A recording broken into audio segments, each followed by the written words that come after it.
Assalamualaikum warahmatullahi wabarakatuh. Bismillahirrahmanirrahim. Alhamdulillahirrahmanirrahim. Allahumma sholli ala Muhammad wa ala ali Muhammad. Rabbi shrah li sadri wa yassir li amri wa hlul 'uqdatam min lisani yafqahu qawli. Baik, teman-teman sekalian, kita hari ini bicara tentang bentuk komunikasi di dalam Islam, dan mungkin tidak terlalu anyar gitu ya, karena di dalam komunikasi yang kita pelajari hal-hal ini juga ada. Saya berharap ini menjadi penegasan kembali akan makna integrasi interkoneksi keilmuan tersebut. Ya, ada 3 hal paling tidak bentuk komunikasi ini, yaitu bentuk komunikasi ilahiyah, kemudian bentuk komunikasi muamalah, dan juga muhasabah. Ya, yang sebetulnya di dalam tradisi Islam ini harus ada gitu. Dan kita sudah sama-sama mempraktekkan satu di antara 3 tadi, atau mungkin 2 di antara 3. Yang pertama adalah komunikasi ilahiyah. Tentu makna sederhananya adalah bagaimana membangun komunikasi afik, positif, baik dengan Allah. Bagaimana bentuk komunikasinya? Tentu bukan dengan berkata-kata secara verbal, tetapi salah satu bentuknya bisa dilakukan dengan cara amilus sholihat, ya, melaksanakan hal-hal yang sifatnya spiritual, yaitu berzikir, ya, kemudian sholat, yaitu zakat, haji, puasa. Apa yang dikerjakan dalam rukun-rukun iman dan juga rukun Islam itu sebetulnya adalah bentuk komunikasi kita dengan Allah Subhanahu wa taala gitu.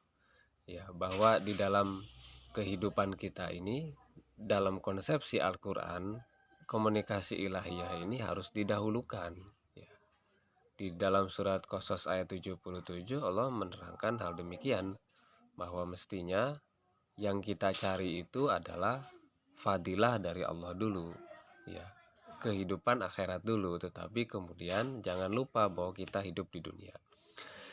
Hidup di dunia dasarnya tujuannya harus untuk kehidupan akhirat. Dengan mendasari dasar itu berarti kita sudah melakukan komunikasi tinggi, yaitu komunikasi ilahiyah. Dan nampaknya ini pada manusia punya pengaruh besar gitu. Kalau komunikasi kepada Tuhan ini baik, terjaga dengan bagus, saya rasa komunikasinya di dunia juga akan mudah gitu. Termasuk ketika dia mendapatkan kesenangan dan kesusahan akan mudah, karena dia sudah membangun komunikasi ilahiyahnya kuat. Tapi kalau komunikasi ilahiyahnya dalam bentuk zikir dan amilus sholihat itu tidak bagus, ya, ketika dia mendapat kendala dalam komunikasi dalam kehidupan sosial, akan menjadi masalah yang juga berat, ya. Nah, ini ayat yang tadi saya sebutkan, ya. Yang harusnya dicari dulu oleh kita itu adalah kehidupan akhirat dulu, karena itu akhir tujuan kita. Tapi meskipun itu yang diperintahkan, jangan lupa untuk memperbaiki kehidupan dunia, sebab kita hidup di dunia, ya. Dan bagaimana tata cara hidup di dunia dalam komunikasi ilahiyah ini? Ahsin gitu. Di dalam kehidupan dunia ini harusnya berbuat baik gitu. Komunikasinya baik, menyampaikan berita informasi yang juga baik, karena banyak kita mendapatkan sesuatu juga baik gitu. Entah itu dari kehidupan kemasyarakatan kita, dari kehidupan antar teman kita, bahkan dari Allah Subhanahu wa taala. Dan wala tafkil fasad, jangan juga berkomunikasi dengan sesuatu yang buruk, ya. Meskipun makna sebetulnya bukan berkomunikasi buruk, tetapi tabghil fasad itu banyak artinya. Bisa saja dia melakukan sesuatu yang buruk, ya. Yang mana melakukan sesuatu yang buruk itu di dalamnya adalah penyebaran komunikasi informasi yang juga tidak bagus, yang akhirnya dapat merusak, ya. Jadi awalnya adalah perbaiki komunikasi ilahiyah dulu, mengerti tujuan kehidupan kita akhirnya. Namun jangan lupa kita juga hidup di dunia.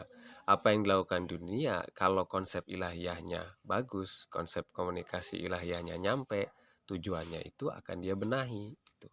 Dalam bersosial itu akan dia benahi, dalam komunikasi pun akan dia benahi dengan baik. Ya, sekali lagi bahwa membangun komunikasi ilahi dikedepankan terlebih dahulu, ya. Kedekatan kita itu harus dibenahi. Ya, jangan sampai menganggap bahwa apa yang kita lakukan dengan sholat itu bukan bentuk komunikasi. Itu komunikasi, dan sering di dalam komunikasi itu kita tidak fokus dengan apa yang sedang kita bicarakan, dalam tanda kutip ya, dengan Allah gitu ya. Ketika takbir aja kita mungkin ya lupa setelah itu ya, ada lupa gerakan, lupa bacaan, tidak fokus, tidak khusyuk ya. Itu kan bagian dari kekurangan dalam komunikasi ilahiyah, dan setiap saat kita harus mentajdidnya, memperbaharui komunikasi ini. Ya, di antara komunikasi-komunikasi yang lain, komunikasi ilahiyah adalah paling penting. Sebagai diri kita sebagai seorang muslim, identitas itu adalah harus kita jaga. Teman-teman perempuan yang berhijab itu sebetulnya bentuk atau bukti dari komunikasi ilahiyah yang jalan itu. Ya. Atau hal-hal yang positif yang kita kerjakan sebetulnya juga bagian dari bukti komunikasi ilahiyah yang terrealisasikan di dalam kehidupan ya. Dan bentuknya macam-macam, bukan cuma sholat gitu ya. Hal yang intinya di dalam banyak menyimpan sesuatu yang positif dan kebaikan, pada dasarnya itu adalah bentuk komunikasi ilahiyah ya. Ya, tidak hanya di sini disebutkan di surat Asy-Syura komunikasi itu maksudnya tidak komunikasi ilahiyah itu tadi yang saya sebutkan, satu seperti tadi itu bentuk sholat, ibadah, zikir, puasa ya. Tapi juga ada bentuk komunikasi yang ya dia bisa berkata-kata gitu dengan Allah. Siapa itu? Ya para nabi ya, bukan kita ya. Seperti Nabi Musa kan juga berkata-kata dengan Allah gitu. Siapa lagi? Nabi Ibrahim juga berkata-kata dengan Allah gitu. Ya, malaikat dengan Nabi Muhammad. Ya kan, bahkan Nabi Muhammad diundang sama Allah gitu untuk menerima perintah sholat dalam Isra Mi'raj itu ya.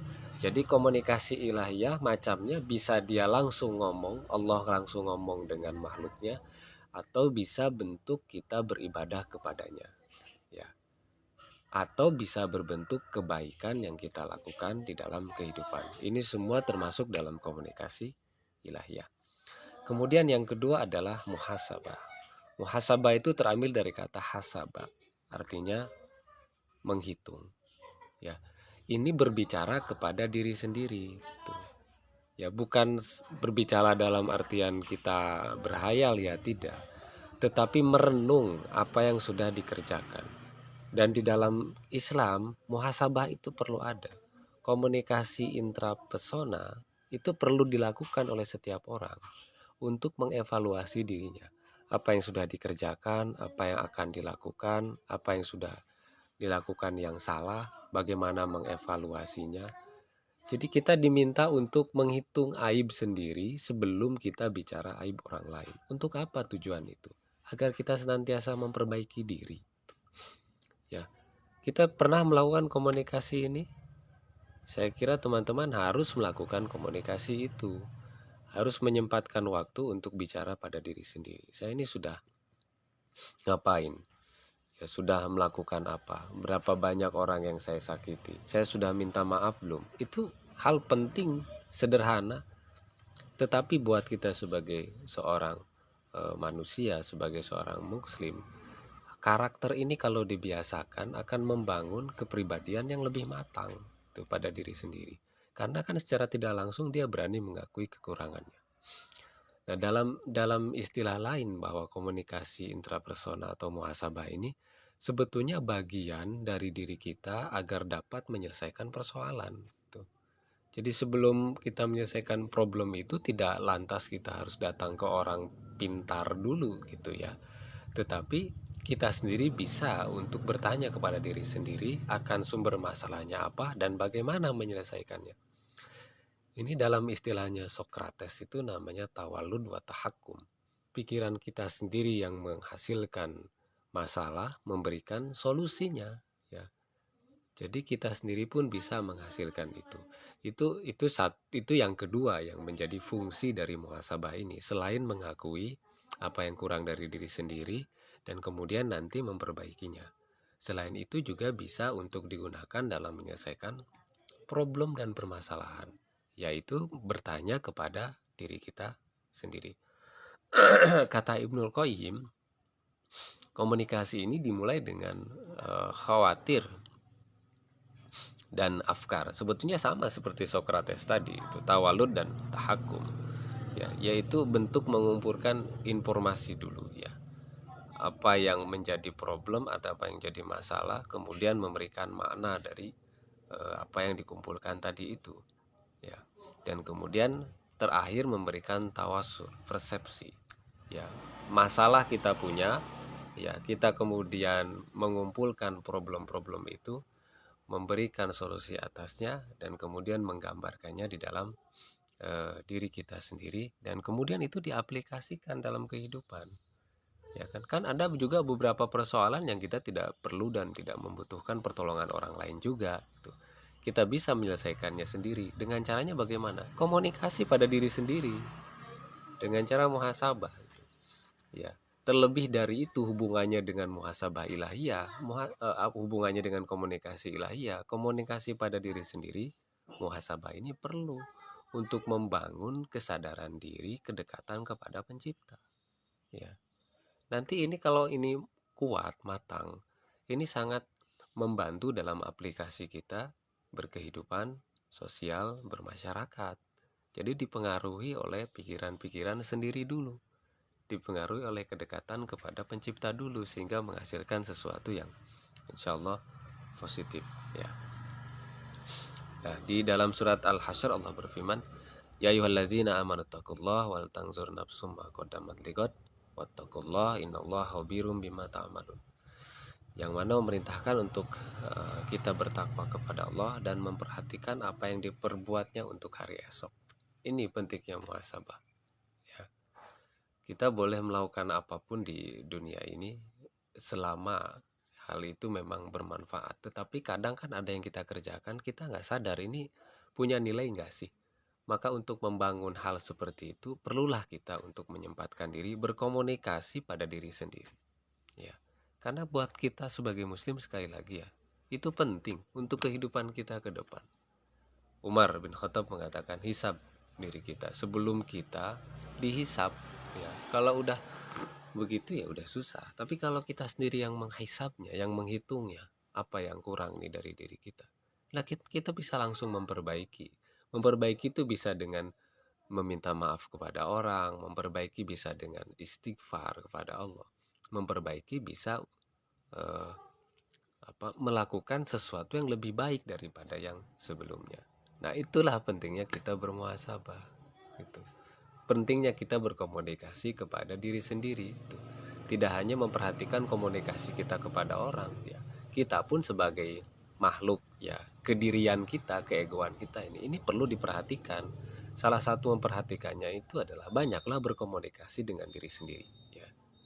Komunikasi intrapersonal atau muhasabah. Nah, jadi jelaslah bahwa komunikasi ini nggak bisa dinegasikan dalam kehidupan kita ya, karena ini bentuk evaluasi. Evaluasi pada apa? Pada diri sendiri, pada apa yang kurang dan apa yang harus kita bangun. Ya, dan itu akan bermanfaat bagi siapapun yang melakukannya, sebab nanti akan mengarahkan orang tersebut menjadi jujur paling tidak pada dirinya sendiri. Kehidupannya pun kemudian akan menjadi rapih kan, dan juga akan menjadi teratur. Ya, saya kira mereka yang punya keinginan kuat untuk makin memperbaikinya diri, melakukan muhasabah itu nggak akan menjadi masalah. Gitu. Melakukan komunikasi intrapersonal pada dirinya sendiri tidak akan menjadi sesuatu yang dianggap kendala bagi dirinya. Yang terakhir dari bentuk komunikasi yang ditegaskan Islam untuk kita kerjakan adalah antar manusia, bermuamalah. Ya. Salah satu sifat manusia itu senang dengan harmonisasi, senang bekerja sama. Maka agak tidak wajar kalau ada orang yang hidupnya menyendiri terus. Ya. Kita ini hidup bersosial. Ya. Kita hidup tidak sendiri di dunia ini. Kita membutuhkan orang lain kan.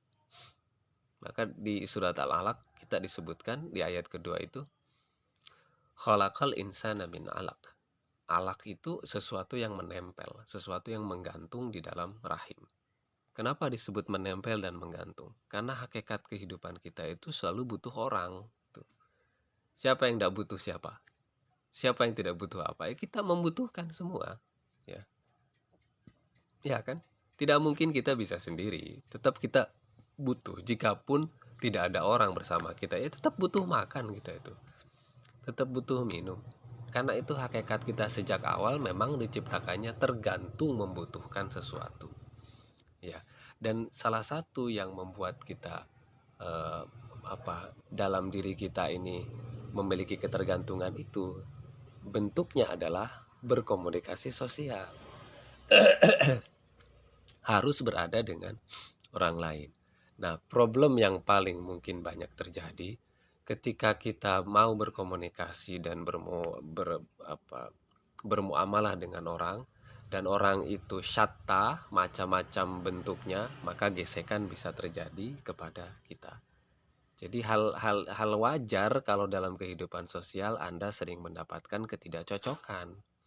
Itu ya biasa. Itu di teman, ya pergaulan dengan teman, di kelas, bersama masyarakat, itu mesti akan terjadi begitu. Tuh. Ya karena pikiran kita tidak sama. Tuh. Ya apa yang kita tuju ya tidak sama. Gitu. Tetapi ya tetap kita harus bermuamalah dengan mereka. Hanya resikonya kita harus sadar bahwa itu pasti terjadi. Ya. Nah di dalam Al-Quran sendiri disebutkan bahwa salah satu bentuk bermuamalah itu, bentuk ini itu disebut di surat Al-Mujadalah ayat 13 bahwa bermuamalah itu mesti dilakukan sebab kita ini berbeda. Ya. Semua Allah ciptakan berbeda, salah satu tujuannya adalah lita'arofu, untuk saling mengenal. Kan juga teman-teman awalnya tidak mengenal satu dengan yang lain ya. Datang dari tempat-tempat berbeda, kemudian dikumpulkan di UAD supaya kita bisa menjalankan banyak hal di dalam kehidupan pembelajaran kampus. Tentu kita harus mengenal satu dengan yang lain ya. Yang itu namanya kita bermuamalah, kita sudah berkomunikasi sosial ya.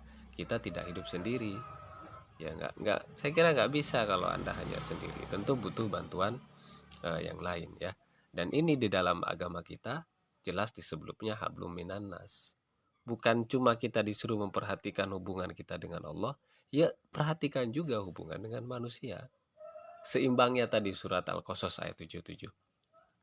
Cari keutamaan akhirat, tetapi jangan lupa kamu juga tinggal di dunia. Artinya kita ada tetangga, ada teman yang kita harus berkomunikasi dengan mereka, harus saling mengenal. Dengan begitu kan kita paham bagaimana menempatkan diri. Coba kalau kita tidak pernah bergaul, hidupnya di dalam rumah atau dengan gadget seharian ya, bahkan lebih daripada itu, ya susah. Ketika dia mulai masuk ke dalam komunitas yang lebih majemuk, bisa saja dia gampang tersinggung ya. Maka muamalah atau hubungan dan komunikasi antar kelompok juga perlu dilakukan. Dan Al-Qur'an memberikan pedoman-pedomannya ya dalam bermuamalah tersebut. Harus berdasar kepada nilai-nilai ilahi ya. Harus berdasar kepada 4 hal kalau dalam perspektif dari surat Al-Asr itu. Karena kita sebetulnya merugi sebagai manusia, rugi. Kecuali 4 orang yang tidak rugi itu. Yang beriman, kemudian beramal soleh, watawasobil haq, watawasobisob. Itu prinsip dalam berkomunikasi sosial. Prinsip 4 ini harusnya dimiliki dalam kita bermuamalah. Ada nasihat, ada pesan kepada kebaikan, adalah amilu solihat ya. Untuk menjadikan kita sendiri menjadi lebih kuat, jamaah juga menjadi lebih kuat ya. Jadi jangan sampai 4 prinsip itu dihilangkan dalam prinsip kita berkomunikasi dengan banyak orang ya. Jadi 3 hal ini sekali lagi kawan-kawan semua adalah sesuatu yang tidak boleh dipisahkan. Harus jadi satu kesatuan. Jangan menganggap bahwa komunikasi hanya untuk dunia saja ya. Kita juga perlu berkomunikasi pada diri sendiri ya. Kita juga perlu berkomunikasi dengan Tuhan. 3 hal ini harus ada dan nyata kita praktekkan dalam kehidupan kita ya. Karena ketinggian kita adalah diukur bukan cuma dari masalah bagaimana kehidupan dunia kita, tetapi dari kualitas pribadi dan juga hubungannya dengan pencipta. Saya kira itu pembahasan untuk materi ini. Mudah-mudahan ini bermanfaat untuk kita semuanya. Nasihat untuk saya pribadi. Barakallahu fikum. Assalamualaikum warahmatullahi wabarakatuh.